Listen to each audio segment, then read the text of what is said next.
Como que seria uma sessão de estudo ideal? Qual a duração de tempo? O que ele faz na sessão de estudo? Ele faz mapa mental, ele resume, ele tira foto? Como que é a sua sessão, entre aspas, que não existe, mas mais perfeita possível? Então, isso vai variar também de acordo com a pessoa, né? Mas vamos pensar numa situação hipotética. A questão da aula, ela é muito presente para os alunos, né? Muitas vezes eles nem estudaram aquele conteúdo. Então, vamos supor, se ele assistiu uma aula, aí vale muito a pena fazer o recall, que é exatamente essa retomada, dura de 1 a 3 minutos. Recuperação ativa, né? Não é uma recuperação ativa. Se ele tem muita dificuldade naquele conteúdo, tem uma técnica que eu gosto também, que é o mapeamento. Que é ele pegar a apostila e olhar ali 1 minuto antes da aula, título, subtítulo, questões resolvidas. Isso ajuda muito na questão do foco. Então, o nosso cérebro gosta muito do que é familiar. Uhum. Se eu vou numa festa tem 80 pessoas, eu conheço uma, eu passo o olho assim e fixo naquela uma que eu conheço. Uhum. Né? Então, quando eu olho aqui, tem adjunto adnomial, tem um vocativo, tem um aposto. Nossa, aposto, o que era aquilo mesmo, né? Ele vai deixando meio disponível, né, esse conteúdo. Parece. Isso, aí tem a curiosidade, e aí eu chego na aula, eu consigo, quando o professor fala daquilo, eu consigo focar mais, eu consigo trazer isso, eu sei que isso é importante, e isso me ajuda naquela habilidade que é muito difícil, que é priorizar. Então, eu sei que essas coisas são importantes, porque elas estão aqui em evidência. Então, beleza, eu fiz um mapeamento, não acho que tem que fazer de tudo, mas aquela matéria que eu não estou avançando, que eu estou estudando e não está avançando, que eu tenho dificuldade em prestar atenção na aula, poxa, eu não vou continuar fazendo do mesmo jeito. Então, eu fiz um mapeamento, assisti a aula. A aula online não é para ficar parando a cada 1 minuto e anotando tudo, né? Então, às vezes, a aula é 30 minutos e a pessoa gasta 1h30. Tem gente que fala isso para mim direto. Eu demoro muito para assistir a aula. Como assim? A aula de 15 minutos eu demoro 1 hora. Porque a pessoa vai parando e anotando. Nem o professor quer isso, né? A pessoa fala, deixa eu terminar a frase aqui, não fica me interrompendo. Se ele estivesse ali, ele ia falar, peraí, tá me cansando essa paração, né? Toda hora você para, assim, eu gravei. Exatamente. E aí tem até uma ferramenta que a gente usa para anotação na aula. Eu te explico depois, é o CAD, que a gente usa bastante. Aí a pessoa fez ali as anotações da aula, então não fez material didático, não fez não resumo, não fez algumas anotações, e ela tem a tranquilidade que ela conhece o material didático dela. Muitas vezes, o desespero da pessoa querer anotar tudo é porque ela acha que ela não vai achar aquela informação em nenhum outro lugar. Então, peraí, eu sei que aqui fala de adjunto, eu sei que aqui fala do aposto, eu sei que aqui fala, mas eu vou anotando como uma forma de manter minha atenção ali naquele momento. Aí eu fiz a recuperação. Vale a pena fazer ali, no caso de vestibular, né? A gente fala de 10 a 12 questões de fixação. Não faz sentido fazer 50 do mesmo assunto. E é bom dar uma pausa. Geralmente, quando a gente pensa no tempo que a gente demora para ter um estado de concentração e o tempo que tem uma fadiga mental, o Pomodoro, que muita gente fala, ele costuma ser curto. Né? A gente falou sobre isso agora há pouco. Ele costuma ser curto, a não ser quando a pessoa, eu estou começando a estudar, eu tenho muita dificuldade, ou para física eu tenho muita dificuldade, então tudo bem. Mas tem muita evidência de que, por exemplo, 50 minutos e 10 minutos de intervalo, ou 1h20, 20 minutos de intervalo, são bons períodos. O modo focado ele é muito importante, e o período de pausa também é muito importante. Só que tem uma pegadinha aí, que a gente não sabe mais fazer pausa. Tem um estudo... A gente fica no celular, né? Então... Tem um estudo, o que eles fizeram? As pessoas estudavam por um período e depois elas tinham 6 minutos de pausa. Algumas pessoas ficavam ali, né, à toa, e podiam fazer qualquer coisa. E as outras pessoas ficavam vendo imagens nesse período de 6 minutos. E aí depois eles foram ver o que elas se lembravam do período de estudos.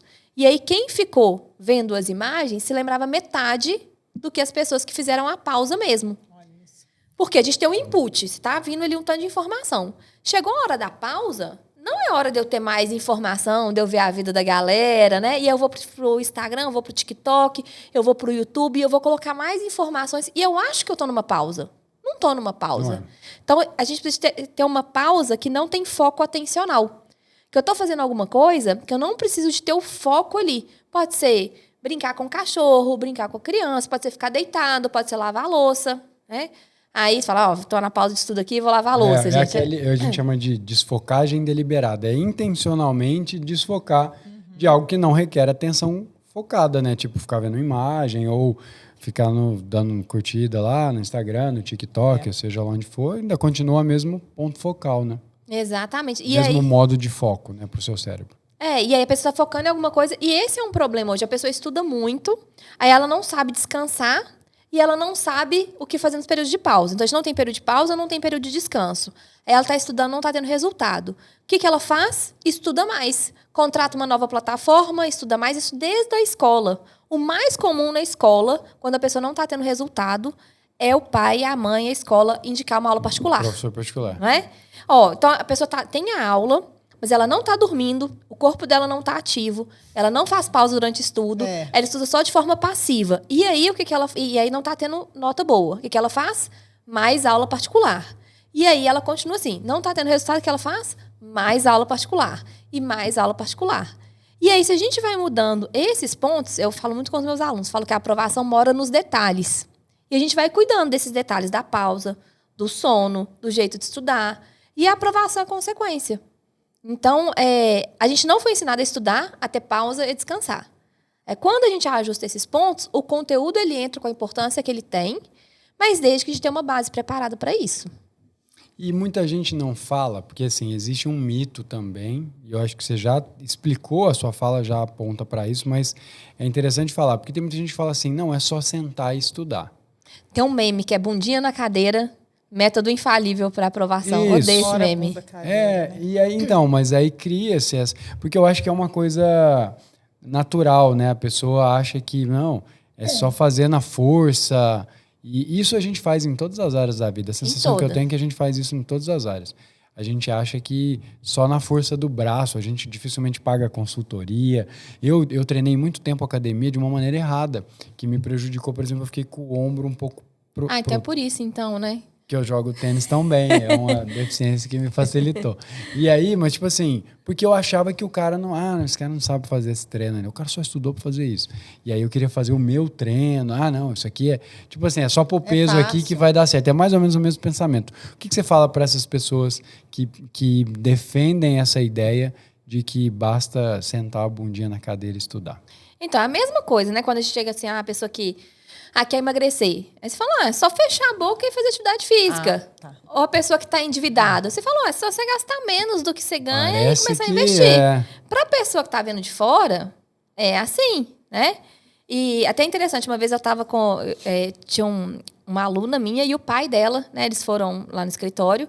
E aí ele tá falando, é só estudar. Então eu falei, tem um outro ponto, né? Quando a gente vê uma pessoa, por exemplo, que quer emagrecer ou quer fazer atividade física, não é só ir na academia, não é só ir. Ele fala, é mesmo, eu nunca consigo ir na academia. Aí pra ele, aí você deveria virar, aí é diferente. Aí ele pensa, poxa, então não é só isso. Claro. Então, é muito essa conscientização. E muitas vezes, o aluno ele não tem essa consciência. Ele também acha que é isso, que é só estudar. Mas quando ele percebe que tem outras coisas ali, não adianta eu sentar e estudar se eu estudo e esqueço. Não adianta eu sentar e estudar se na hora da prova eu não consigo colocar as coisas ali. Não adianta eu sentar e estudar se eu tenho medo de errar e aí eu sempre vou escolher as matérias que eu tenho facilidade. Então, é claro que o sentar e estudar ele é importante, assim como o conteúdo é importante. Faz parte, né? Agora, tem outros pontos ali que são da estratégia. Igual a questão, não adianta eu pensar que é só ir na academia e comer. Mas espera aí, quando eu tô cansada? E quando eu tô frustrada? E como que eu faço para eu continuar na academia? E como que eu faço para quando eu tô sem vontade? E quando eu tô fazendo e não tô tendo resultado? E quando eu parei uma semana para eu retomar? Então, a gente tem outros pontos ali que valem para todas as áreas. No fim, quase tudo, né? A gente tem desafios, né, para manter uma consistência de alguma atividade e só pela força de vontade não é tão simples assim. Se fosse assim, tava todo mundo, né? Todo mundo que sentou a bundinha na cadeira. Tem gente que tá há anos. Eu lembro de uma pessoa que foi uma das primeiras pessoas que falaram de concurso para mim e ela estudava de uma maneira bem peculiar. Ela pegou a Constituição Federal. A Constituição Federal, se você fosse pegar os artigos assim, daria quase uma apostila dessa aqui, né? O artigo 5º tem 78 incisos. É muito grande. E aí ela passava limpo. Eu comecei a fazer isso uma vez. Você começou. Quando você não era aluna dele. né? Minha aluna. Não era aluna isso, dele, agora a gente já apontou isso. E aí ela passava limpo essa apostila, ela escrevia e tal. E onde ela me falou que já tinha passado a Constituição Federal 2 vezes. Aí você me pergunta, cara, faltou motivação e vontade para essa pessoa? Claro que não. Porque é gigante. É você escrever, sei lá, é mais que um caderno de 10 matérias. Se você escrever manuscrito, é muito grande. Mais. É muito mais. Então, tipo assim, é óbvio que tinha muita vontade, mas é um método extremamente ineficaz. É passar limpo. Ela ficava olhando e anotando, olhando e anotando. É tipo, garantir que você não vai reter nenhum ponto daquela informação é você fazer isso. ou vai pegar alguma coisa muito perdida ali, porque simplesmente você desliga o cérebro, vira uma atividade manual muito mais, né? Você lê e reproduz, lê e reproduz. Mas é triste, né? Porque a pessoa tem esforço, ela tem tempo, ela tem muito dedicação, triste. ela abriu mão de várias coisas. E ela deveria saber estudar, se a gente fosse pensar nisso, né? Porque ela ficou 14 anos na escola. Sim. Só que a pessoa sai sem ter a mínima Eu fiquei noção. 15, né? Eu acabei, fiquei um a mais. Hoje é 14? Ah, não, aos 14. Na nossa época, 14. Eu fiquei 15, mas é porque eu gostava da escola. Não foi porque eu fui reprovado, não. Não. É, cada contando. Não uns 13, 14 anos, né? Se eu pensar ali do primeiro período, segundo, É, terceiro. eu acabei ficando um pouco mais, Demanda. mas assim.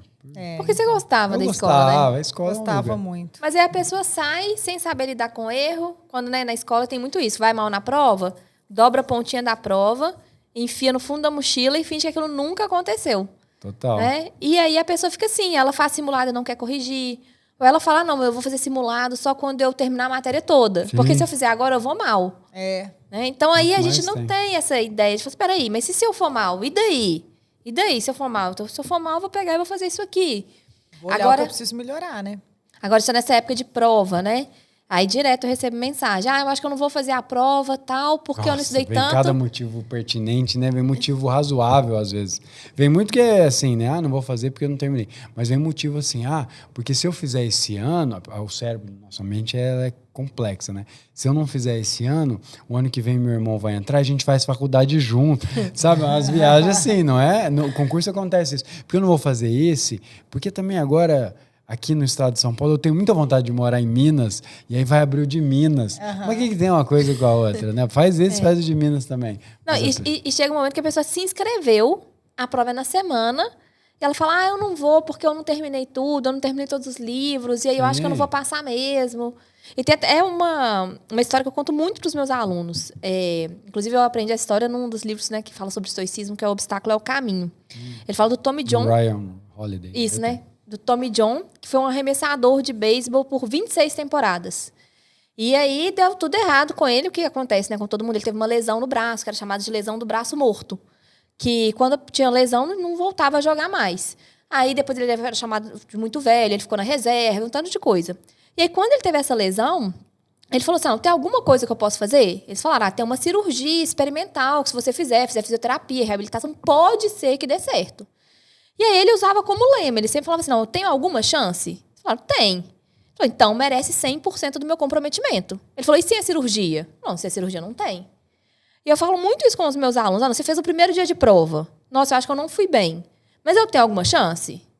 Tenho, né, no segundo dia. Então eu vou com 100% de comprometimento. E aí a prova, até a prova da Unesp, mas eu não estudei muito bem. Tá bom, se você for, você tem alguma chance? Tenho. E se não for? Não for, é zero. Aí não tem. Tá garantido Aí que é você onde não você tem tem. 100% de chance. Não, mas eu não vou porque eu tenho medo de não passar. Porque eu acho que não vai adiantar. Mas peraí, eu tenho chance? Tenho chance. Então eu vou e vou dar o meu melhor ali, vou fazer meu 100%. Então a gente trabalha muito isso. Não, eu errei 4 gabaritos aqui. Tá bom, mas eu ainda tenho chance? Tenho. Então eu vou com 100% de Até o comprometimento final. nisso. Melhor que você pode até o final. Olha só, isso aqui que você assistiu é só um trechinho do Brabocast. Esse episódio completo ficou muito massa. Eu vou deixar aqui para você nos comentários e na descrição o link completo.